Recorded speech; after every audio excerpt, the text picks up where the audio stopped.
Hello అండి, welcome to profit master dot in. ఇక ఈరోజు మార్కెట్స్ కానీ గమనిస్తే అటు గ్లోబల్ క్యూస్ పరంగా మరి ముఖ్యంగా ఏషియన్ మార్కెట్స్ అన్ని కూడా చాలా స్ట్రాంగ్ ర్యాలీ అనేది చూసాము. లాస్ట్ కొన్ని రోజులుగా ఏషియన్ మార్కెట్లో ఒక సెల్ ఆఫ్ అనేది కనపడింది. మరి ముఖ్యంగా లాస్ట్ ఒక 1.5 మంత్గా గమనిస్తే దాదాపు ఏషియన్ మార్కెట్స్ అన్ని కూడా రీసెంట్ హైస్ నుంచి మినిమం 10% దాకా కరెక్షన్ అనేది ఏషియన్ మార్కెట్స్లో చూసాము. బట్ ఈరోజు మాత్రం బాగా వాటిలో షార్ట్ కవరింగ్ ర్యాలీ అనేది ఏషియన్ మార్కెట్స్లో కనపడింది. సో గ్లోబల్ క్యూస్ స్ట్రాంగ్ ఉన్నాయి. మన మార్కెట్స్ దానికి అనుగుణంగా ఈరోజు ఓపెనింగ్ ఒక పాజిటివ్ నోట్తో 120-130 పాయింట్స్ పాజిటివ్గా ఓపెన్ అయింది. అయితే మార్నింగ్ వచ్చిన హైని మళ్ళీ నిఫ్టీ రాలేకపోయింది. ఒక దశలో నిఫ్టీ మైనస్లోకి వెళ్ళిపోయింది ఇనిషియల్గానే. తర్వాత డే అంతా కూడా చాలా వరకు నిఫ్టీ కన్సాలిడేషన్లో ఉంది. ఓవరాల్గా నిఫ్టీ పరంగా గమనిస్తే +45 పాయింట్స్ 16,496 దగ్గర మనకి క్లోజ్ అయింది. అదేవిధంగా బ్యాంక్ నిఫ్టీ కూడా సేమ్ కన్సాలిడేషన్లోనే కొనసాగింది.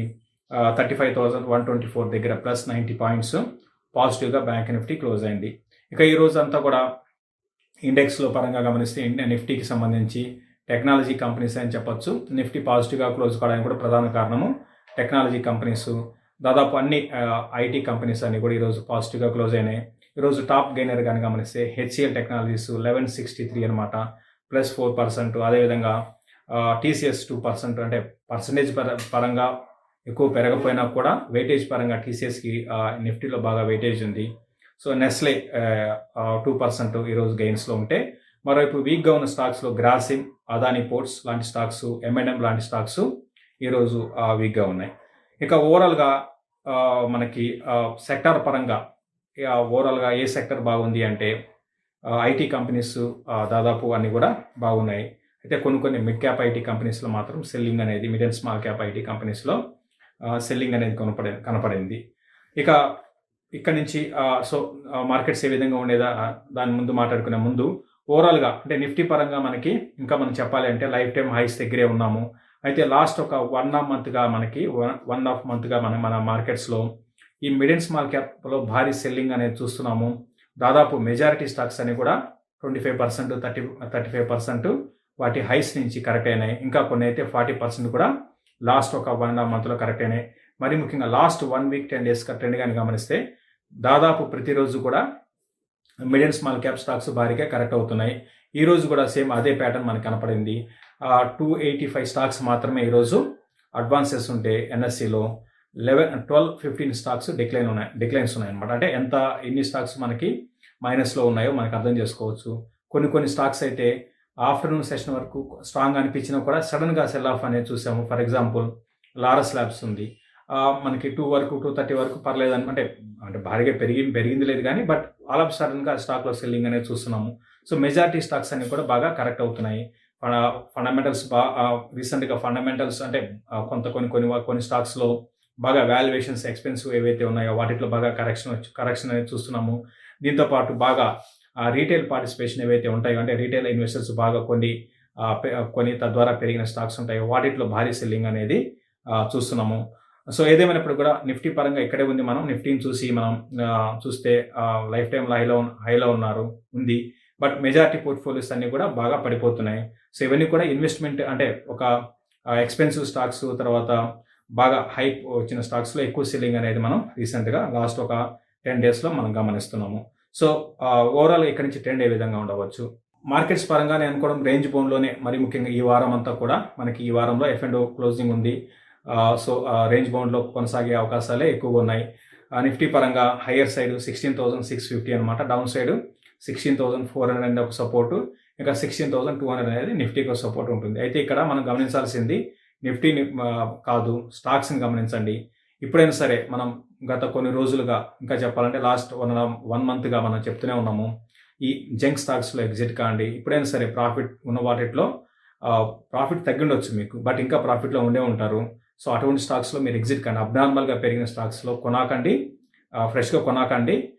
ఆల్రెడీ మీరు ఉంటే అబ్నార్మల్గా పెరిగి ఆ స్టాక్ అబ్నార్మల్గా అంటే తక్కువ టైంలో 200 రూపీస్ది 500 రూపీస్ వెళ్ళిపోయింది అనుకోండి, దానికి ఎటువంటి ఫండమెంటల్ సపోర్ట్ లేకుండా అటువంటి స్టాక్స్లో మీరు ఎగ్జిట్ తీసుకోండి. మళ్ళీ రేపు చూద్దాము అనుకుంటే కాదండి.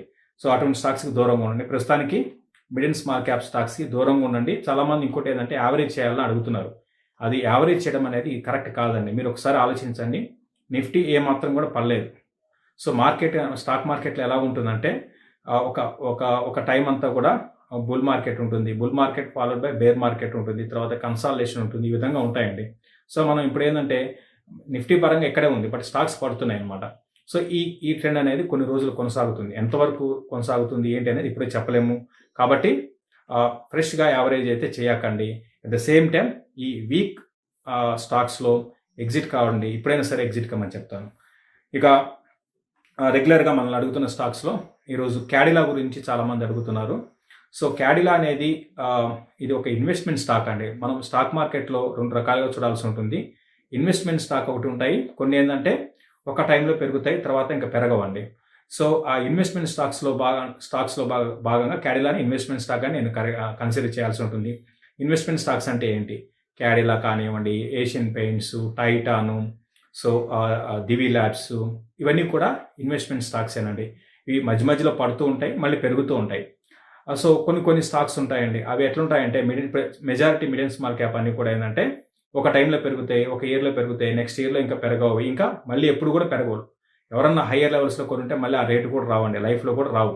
ఓవరాల్గా ఇన్వెస్ట్మెంట్ స్టాక్స్ అంటే ఇప్పుడు మనం ఎప్పుడు ఎక్కడ కొన్నా కూడా అది మనకి రిటర్న్ ఇచ్చేటట్టు ఉంటే దాన్ని మనం ఒక మంచి ఇన్వెస్ట్మెంట్ స్టాక్గా పరిగణిస్తాం. ఫర్ ఎగ్జాంపుల్ ఇన్సూరెన్స్ కంపెనీస్ ఉన్నాయి, ఇటువంటివన్నీ కూడా మనకి ఇన్వెస్ట్మెంట్ స్టాక్గానే చెప్పొచ్చు. సో క్యాడిలా గురించి భయపడాల్సిన అవసరం లేదండి. కాకపోతే కొంచెం ప్రైస్ పరంగా మనకి రీసెంట్గా బాగా కరెక్ట్ అయింది. దానికి కారణం ఏంటి అంటే ఓవరాల్గా ఫార్మా స్టాక్స్ లాస్ట్ 1 yearలో బాగా పెరిగాయి. సో కొంచెం ప్రాఫిట్ బుకింగ్ అనేది ఉంది. సెంటిమెంట్ ఫార్మాకి బాగా లేదనమాట. పడ్డం పెరగడం స్టాక్ మార్కెట్లో బాగానే మామూలే, భాగమే అనమాట. సో ఒక ఇన్వెస్ట్మెంట్గా ఆలోచించిన వాళ్ళు ఎప్పుడు కూడా మంచి స్టాక్లో ఉండాలి. అట్ ద సేమ్ టైం కూడా ఎక్కువ పెట్టుకోవాలండి. ఇవన్నీ కూడా జరుగుతుంటాయి, పడ్డం పెరగడం జరుగుతూనే ఉంటాయి. టైం కూడా 3 ఏళ్ళు 4 ఏళ్ళు పెట్టుకుంటే మీకు హెల్త్ కేర్ సెక్టర్ బాగుండే అవకాశాలు ఉన్నాయి. ఫర్ ఎగ్జాంపుల్ క్యాడిలానే తీసుకుందాం. ప్రతి ఇయర్ స్టడీగా 10% growth, year on year growth అనేది రెవెన్యూస్లో చూపిస్తున్నారు. వీళ్ళకి కొన్ని మైనస్ పాయింట్స్ ఉన్నాయి, కొంచెం డెట్ ఉంది, ఇటువంటివన్నీ ఉన్నాయండి. R&D మీద ఎక్కువ ఖర్చు పెట్టారు. సో ఇప్పుడు డెట్ తగ్గించుకుంటూ వస్తున్నారు. వీడికి అడ్వాంటేజ్ ఏంటంటే ఈ పెద్ద కంపెనీస్కి రెడ్డీస్ కానివ్వండి, క్యాడిలా కానివ్వండి, గ్లెన్మార్క్ కానివ్వండి, ఇవన్నీ కూడా అడ్వాంటేజెస్ ఏంటంటే వీళ్ళు R&D మీద ఎక్కువ ఖర్చు పెడతారు. బట్ రేపొద్దున మంచి సక్సెస్గానే వచ్చిందంటే అండి మంచి లాభాలు వీళ్ళకి రావడానికి అవకాశాలు ఉంటాయి. తర్వాత వీళ్ళు ఎవరు చేయలేని కాంప్లెక్స్ డ్రగ్స్ ఏవైతే ఉంటాయో అవి తయారు చేయగలుగుతారండి. అది పాజిటివ్ అంశం. ఫ్యూచర్లో మన ఇండియాలో ఈ స్పెషలైజ్డ్ రీసెర్చ్ బేస్డ్ ఏవైతే ఉంటాయో ఫార్ములేషన్స్, కాంబినేషన్స్, అవన్నీ కూడా వీళ్ళు తయారు చేయగలుగుతారండి. అది చిన్న కంపెనీస్ తయారు చేయలేవు. కాబట్టి ఫ్యూచర్ అంతా ఫార్మాకు బాగుంటుంది. ప్లస్ ఈ కంపెనీస్ ఇవన్నీ కూడా MNC కంపెనీస్. ఇండియన్ కంపెనీ అయినా కూడా అన్ని దేశాల్లో కూడా వీళ్ళకి మనకి ప్రెజెన్స్ ఉంది. కాబట్టి ఇటువంటి స్టాక్స్లో భయపడకండి. రోజువారీ చూసుకొని చాలామంది ఏంటంటే మన పోర్ట్ఫోలియో తగ్గిపోతుంది. ఎప్పుడు ఏ స్టాక్లో మనం ఎగ్జిట్ కావాలంటే ఫండమెంటల్గా వీక్ ఉన్న స్టాక్స్లో ఇమీడియట్గా ఎగ్జిట్ కావాలండి. హైప్ క్రియేట్ అయిన స్టాక్స్లో ఎగ్జిట్ కావాలి. అంతేగాని వీటిలో ఇన్వెస్ట్మెంట్ స్టాక్స్లో మీరు భయపడాల్సిన అవసరం లేదండి. ఇది క్యాడిలా గురించి. తర్వాత గ్రీవ్స్ కాటన్ గురించి చాలామంది అడుగుతున్నారు. లాస్ట్ వీడియోలో కానీ గమనిస్తే గ్రీవ్స్ కాటన్ గురించి అడుగుతున్నారు. సో ఒకరు ఏంటంటే ఇది కాటన్ అంటే ఇది టెక్స్టైల్ కంపెనీ అనుకుంటున్నారు. ఇది టెక్స్టైల్ కంపెనీ కాదండి, ఇది ఇంజనీరింగ్ కంపెనీ. సో ఇది ఏంటంటే ఇంజనీరింగ్ కంపెనీ. సో వీళ్ళు ఏంటంటే ఇంజిన్స్ తయారు చేస్తారండి. వీళ్ళ మెయిన్ బిజినెస్ ఏంటంటే ఇంజిన్స్ తయారు చేస్తారు. చాలా చాలా చాలా పాత కంపెనీ అండి, ఇండియాలో చాలా పాత కంపెనీ. సో ఇది రీసెంట్గా ఇది కూడా దీంట్లో కూడా ఒక హైప్ క్రియేట్ అయింది. నేను ఇంతకుముందు చెప్తున్నాను, హైప్ అనేది ఎప్పుడు కూడా స్టాక్ మార్కెట్లో కరెక్ట్ కాదు. హైప్ చూసి మనం ఇన్వెస్ట్ చేయడం అనేది కరెక్ట్ కాదు. ఏంటంటే వీళ్ళు ఎలక్ట్రిక్ వెహికల్స్లోకి వస్తున్నారు. సో ఆఫ్ కోర్స్ వీళ్ళు అటు మద్రాసులో ఎక్స్పాండ్ చేస్తున్నారు. మద్రాసులో ఒక 100 crores. సో ఈ విధంగా వస్తున్నారండి, ఎలక్ట్రిక్ వెహికల్స్లోకి వీళ్ళు ఎంటర్ అయ్యారు. సో ఇవన్నీ కూడా ఏంటంటే ఎలక్ట్రిక్ వెహికల్స్ అనేది ఇప్పుడు అందరూ మనం చూస్తే మనకి ఆ పెద్ద కంపెనీస్ దగ్గర నుంచి చిన్న కంపెనీస్ దగ్గర నుంచి ప్రతి ఒక్కరు కూడా చేయగలుగుతారండి. అది ఒక్కరే చేయగలుగుతారు, వాళ్ళకే మంచి అద్భుతమైన బిజినెస్ వస్తుంది అనేది కాదండి. వీళ్ళ మెయిన్ బిజినెస్ అయితే ఇంజిన్స్ తయారు చేస్తారు. అది వీళ్ళ మెయిన్ కోర్ బిజినెస్. అయితే వీళ్ళకి ఏంటంటే గ్రోత్ లేదండి. ఇప్పుడు లాస్ట్ ఇంకా చెప్పాలంటే మీకు 6-7 years బ్యాక్ రెవెన్యూస్ ఏ విధంగా ఉన్నాయో దానికన్నా 30% తక్కువ రెవెన్యూస్ మనకి లాస్ట్ ఇయర్లో మనకు కనపడింది. అంటే గ్రోత్ అనేది లేదు. అందుకు ఈ స్టాకు పెద్దగా పెరగలేదు. రీసెంట్గా కొంచెం పెరిగింది. అది కూడా ఏంటంటే ఈ ఎలక్ట్రిక్ వెహికల్స్ అనే ఒక దాంతో పెరిగిందండి. ప్రస్తుతానికి రీసెంట్ హైస్ నుంచి చాలా హెవీ సెల్లింగ్ అనేది మనకి 184 నుంచి 129 రూపీస్కి తక్కువ టైంలో వచ్చింది. ఇది ఓకే కైండ్ ఆఫ్ స్టాక్ అండి. వీళ్ళకి ఏంటంటే మార్జిన్స్ లేవు. మెయిన్ మైనస్ పాయింట్ ఏంటంటే మార్జిన్స్ లేవు, రెవెన్యూస్ పరంగా గ్రోత్ లేదు. ఈ 2 మైనస్ పాయింట్స్ అండి. ఓకే, ఎలక్ట్రిక్ వెహికల్స్ అంటారా, అది మైండ్లోంచి తీసి పక్కన పెట్టేయండి మీరు. ఎలక్ట్రిక్ వెహికల్స్ అంటే ఒక్కరే మొనోపలి ఉండదండి. అందరూ అందరూ తయారు చేయగలుగుతారు. ఇంకా చెప్పాలంటే ఒక 3 years బ్యాక్ ముగ్గురు ఇంజినీరింగ్ స్టూడెంట్స్ వచ్చారు.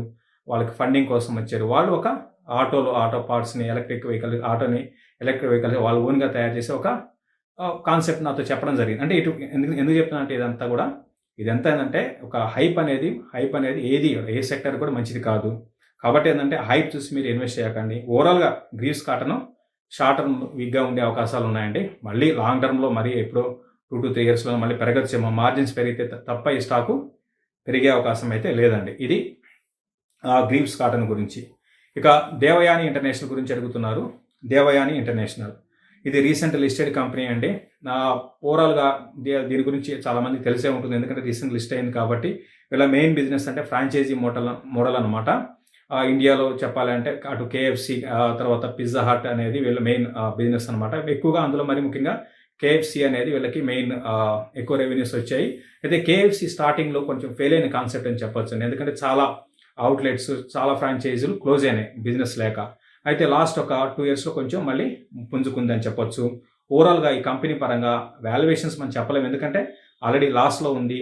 సో ప్రాఫిట్స్ రావడానికి కొంచెం టైం పట్టొచ్చు. అయితే గ్రోత్ ఉందండి, ఒక 15% పర్ యానం మనకి ఇయర్ ఆన్ ఇయర్ గ్రోత్ అనేది 15% ఉంది. రెవెన్యూస్ పరంగా బాగానే ఉన్నాయి, బట్ బాటమ్ లైన్ బాగా ఇంప్రూవ్ చేసుకోవాల్సి ఉంటుందండి. అయితే ఇది కూడా బాగా ఎక్కువ టైం పెట్టుకోవాల్సి ఉంటుందండి. ఇమ్మీడియట్గా అయితే ఈ స్టాక్లో పెరిగే అవకాశం పక్కన పెట్టి ఇంకా నేను అనుకోవడం కిందకి రావచ్చు అండి. రీసెంట్గా మంచి లిస్టింగ్ చూసాము, ఐపీఓ అంటే ఇనిషియల్ గెయిన్స్ బాగా వచ్చాయి. తర్వాత అక్కడ నుంచి ఈ స్టాకు బాగా పడ్డమే చూసాము. 140 నుంచి కూడా కరెక్ట్ అవుతూ వచ్చింది. ఇప్పుడు 114 దగ్గర ఉంది. నేను అనుకోవడం ఇంకా ఇది కిందకు వచ్చే అవకాశాలే, బిలో 100 రూపీస్కి వచ్చే అవకాశాలు ఉన్నాయి. ఎందుకు అంటున్నానంటే వాల్యుయేషన్స్ పరంగా అంత అనుకూలంగా లేదండి, ఫస్ట్ పాయింట్. తర్వాత ఇది రీసెంట్ ఐపీఓస్ అన్ని గమనించండి.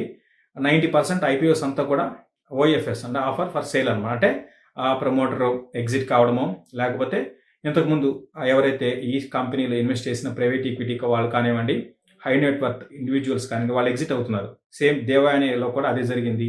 అటు ప్రమోటర్ పరంగా కొంత ఎగ్జిట్ అయ్యారు. తర్వాత ఒక ప్రైవేట్ ఈక్విటీ ఫర్మ్ 8% ఎగ్జిట్ అయ్యారండి. ఎవరు కొన్నారు? రీటైల్ ఇన్వెస్టర్స్ కొన్నారు. సో వాళ్ళు ఎందుకు ఎగ్జిట్ అవుతున్నారు? ఇది మంచి టైం, మంచి ప్రైస్ వచ్చింది వాళ్ళకి, వాళ్ళు ఎగ్జిట్ అయ్యారు. అందుకనే ఏంటంటే ఇప్పుడు రీసెంట్ ఈ లాస్ట్ ఒక 1 monthలో వచ్చిన ఐపీఓస్ అన్నీ కూడా మనం చూడండి, అన్ని నెగిటివ్ రిటర్న్స్ వచ్చాయి. కాబట్టి ఏంటంటే ఇదంతా మార్కెట్ లాస్ట్ ఒక 5-6 నెలల మార్కెట్ అంతా కూడా డబ్బుతో పెరిగింది. ఇప్పుడు డబ్బు తగ్గుతుంది, అది అర్థం చేసుకోండి.